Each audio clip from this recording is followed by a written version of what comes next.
Round 2 of expressions. I look at my denominators and I'm going to write LCD. As I said before, LCD stands for what's in common and what's left, but when it's like x plus 1 or x plus 2, these are binomials and they need to look identical. I cannot factor from these, so there's nothing else I can do. So in other words, if these both said x plus 2, my lowest common denominator would be x plus 2. If this said 2x plus 4, I'd be able to factor out from that and try to find out what's in common and what's left.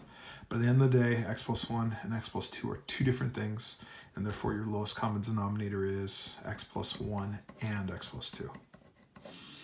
It's kind of like what's the lowest common denominator of 3 and 5? Nothing goes into 3, nothing goes into 5, so you just multiply those two numbers together and get 15.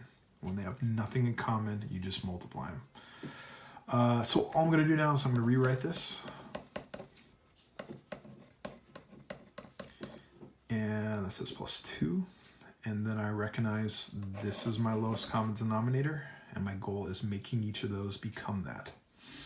So that says x plus 1, and that says x plus 1 and x plus 2. So this is missing x plus 2. This says x plus 2, but this says x plus 1 and x plus 2, so I'm missing the x plus 1. Like before, I'm going to write one giant fraction and write that lowest common denominator of x plus 1 and x plus 2. The order of that doesn't matter. But now I'm going to start multiplying things throughout. This is kind of heavy for me to do, so I'm going to write 4 parentheses x plus 2, and I'll do the multiplying later. Anytime you got a subtraction problem, it's a lot more heavy. So what I'm going to end up doing is I'm going to write minus 2 and then x plus 1. And then I'm going to remember to distribute that negative sign. Fraction. And now I do my distributing. 4x plus 8, negative 2x. And because that's negative, minus 2. X plus 1, x plus 2. Oops.